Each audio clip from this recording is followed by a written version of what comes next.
নমস্কার বন্ধুরা, প্রতিমার রান্নাঘরে সব বন্ধুদেরকে স্বাগত জানিয়ে শুরু করছি আজকের রেসিপি। আজকে আমি তোমাদের সাথে চিকেন কারির রেসিপি শেয়ার করব। তার জন্যে আমি এখানে 1 কিলো চিকেন নিচ্ছি। আর এই চিকেন কিন্তু সব রকম মেশামেশি পিস আছে। এখন এই চিকেনগুলোকে আমি ভালো করে ধুয়ে নেব। আমি চিকেনটাকে ভালো করে ধুয়ে নিয়ে ফিরে আসব। তোমরা কিন্তু স্কিপ না করে পুরো রেসিপিটা দেখো আমি কিভাবে চিকেনটা রান্না করি। চলো তাহলে সবের প্রথম চিকেনটাকে ভালো করে ধুয়ে নিই। দেখো, চিকেনটাকে আমি প্রায় 4 বার জল পাল্টে ভালো করে ধুয়ে নিয়েছি। আর এই চিকেনটা ধুতে গিয়ে দেখলাম এতে কিন্তু অনেকটাই চর্বি আছে। তো যাই হোক, দোকান থেকে যেমন দিয়েছে। এখন আমি আজকের চিকেন রান্নাটা কিন্তু অন্যভাবে করব। সেই জন্যে বলছি কেউ স্কিপ করো না। স্কিপ করলে কোনো মশলা কিন্তু মিস করে যেতে পারো, আর মিস করে গেলে কিন্তু তখন চিকেনটা অতটা টেস্টি হবে না। এখন চিকেনে দিয়ে দেবো পরিমাণ মতো লবণ, আর দেব পরিমাণ মতো হলুদ, আর দেব শুকনো লঙ্কার গুঁড়ো পরিমাণ মতো, যে যেমন ঝাল পছন্দ করো।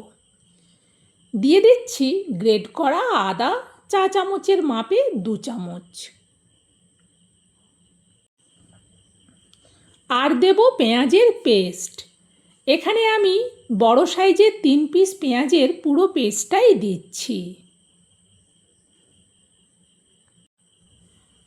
আর দেব এখানে টমেটো পেস্ট। এই টমেটো পেস্টটা আমি কিন্তু বাড়িতে বানিয়ে রাখি, যখন অফ সিজনে টমেটো থাকে না তখন ব্যবহারের জন্যে। দিয়ে দিচ্ছি ধনে গুঁড়ো 1 চা চামচের মাপে 1 চামচ, জিরে গুঁড়ো 1 চা চামচের মাপে 1 চামচ, গ্রেট করা রসুন দিয়ে দিচ্ছি 1 চা চামচের মাপে 1.5 চামচ। আর দেব টক দই। আমি এখানে টক দই দিচ্ছি প্রায় 150 গ্রামের মতো।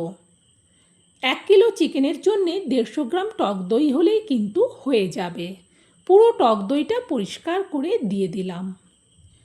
এবার ভালো করে হাত দিয়ে আমি সব কিছুকে মাখবো। কড়াইটা নড়বে বলে তলাতে একটু কাগজ দিয়ে দিলাম। কাগজটা দিয়ে দিলে আর কিন্তু কড়াইটা একটুও নড়বে না। সব সময় আমরা চিকেন রান্না করলে রসুন ভেজে, পেঁয়াজ ভেজে, আদা ভেজে, সব মশলাকে ভেজে নিয়ে করি।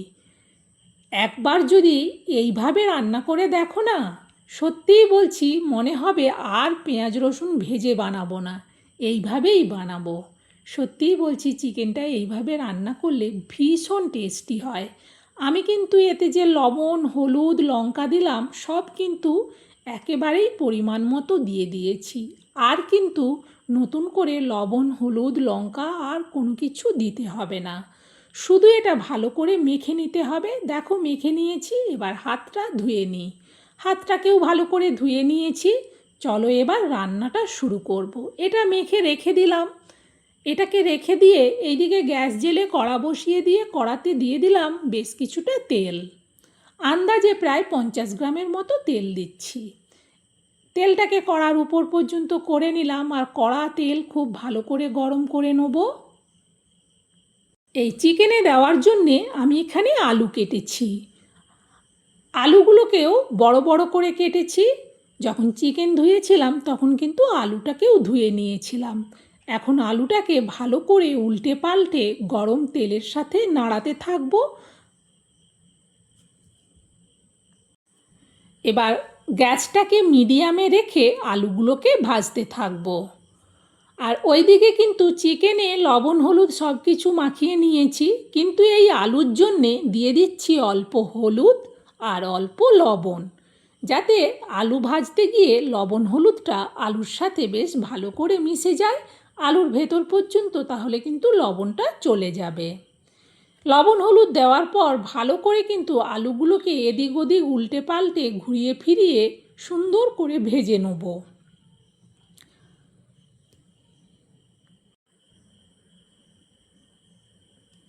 আলুগুলো কিন্তু বেশ ভালো করে ভাজা হয়ে গেছে। এখন আমি আলুগুলোকে তুলে নিচ্ছি।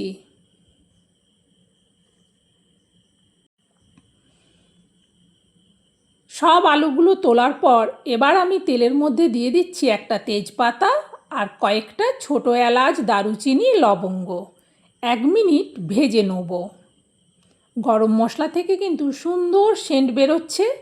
এবার আমি এতে অল্প অল্প করে চিকেনে প্রথমে দেব, কারণ পুরোটা ঢালতে গেলে অসুবিধে হবে। সেই জন্যে কিছুটা চিকেন দেওয়ার পর খুন্তি দিয়ে ভালো করে আগে একটু চিকেনটাকে গরম তেলের সাথে মিশিয়ে নেব। বেশ ভালো করে কিন্তু চিকেনের মধ্যে তেলটা মিশানো হয়ে গেছে। এখন কড়াইতে বাকি যে চিকেনটা আছে সেইটাও পুরোটা এবার ঢেলে দেবো এর মধ্যে। আর চামচে করে তুলতে হবে না, এবার পুরোটাই ঢেলে দিলাম। এবার ভালো করে এই চিকেনটাকে আমি পুরো যাতে তেলটা সব চিকেনের মধ্যে মেশে সেই জন্যে কষিয়ে নেব।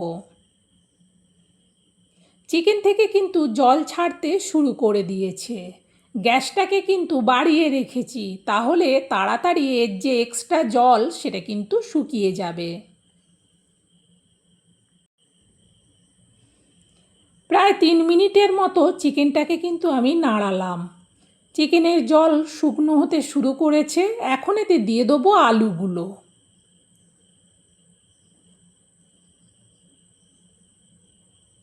কয়েকটা আলুর টুকরো রেখে দিয়েছি, কারণ এতে সব আলুগুলো দিতে গেলে কড়াটা একদম ভরে যাবে, সেই জন্যে কয়েকটা আলুর টুকরো রেখে দিয়েছি।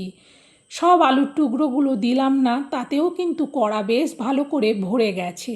ভালো করে আলুটাকে মিশিয়ে নেওয়ার পর আবার এটা ঢেকে দিচ্ছি। গ্যাসটা কিন্তু বাড়ানোই আছে। মিনিট 3 মতো বাদে এর ঢাকনাটা সরাচ্ছি। দেখো কতটা জল বেরিয়েছে।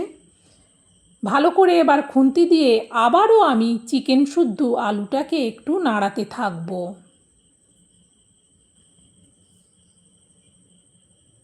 যতক্ষণ না চিকেন থেকে যে এক্সট্রা জলটা বেরিয়েছে ওই জলটা শুকোচ্ছে, ততক্ষণ কিন্তু এটাকে এইভাবেই নাড়াতে থাকতে হবে। চিকেন থেকে এক্সট্রা জলটা কিন্তু শুকিয়ে গেছে। এবার এতে দিয়ে দেবো যে কড়াতে করে ম্যারিনেট করেছিলাম সেই কড়াটা ধুয়ে পুরো জলটা দিয়ে দিলাম। পরিমাণ মতো জল দিলাম। দেওয়ার পর খুন্তি দিয়ে ভালো করে একটু নাড়িয়ে দেখে নিলাম। এবার গ্যাসটাকে কিন্তু বাড়িয়েই রেখেছি, তাড়াতাড়ি তাহলে ফুটে উঠবে। এটাকে আর ঢেকে দেবো না, ঢেকে দিলে কিন্তু তরকারিটা পড়বে। এবার শুধু এটাকে ভালো করে ফুটিয়ে নেব। প্রায় আমি মিনিট 5 মতো তরকারিটাকে কিন্তু ফোটালাম। এখন গ্যাসটাকে কমিয়ে দিয়েছি, কারণ তরকারিটা কিন্তু সুন্দরভাবে রেডি হয়ে গেছে। সত্যি বলছি, এইভাবে চিকেনটা রান্না করে দেখো। আবারও বলছি, আর কিন্তু কখনো তখন পেঁয়াজ রসুন ভেজে বানাতে ইচ্ছে করবে না। চিকেনটা এবার নাবিয়ে নেব। যেহেতু অনেকটাই চিকেন, সেই জন্যে আমি কড়া শুদ্ধই এখন রেখে দিলাম। বন্ধুরা, এইভাবে হাতে মেখে চিকেন রান্না করলে সব থেকে সেরা স্বাদের হয়।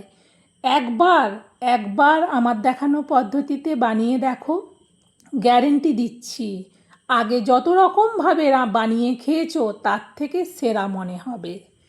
বন্ধুরা, আমার এই চিকেন রান্নাটা তোমাদের কেমন লাগলো সেটা কিন্তু আগে কমেন্টে জানিও। তারপর ভালো লাগলে একটা লাইক দিও, আর তোমরাও এটা শেয়ার করে দিও।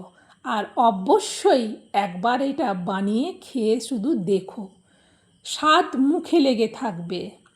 বন্ধুরা, আজকের মতো রেসিপি শেষ। আবার পরের রেসিপিতে দেখা হবে। সবাই ভালো থেকো, সুস্থ থেকো। আজকের মতো বিদায়।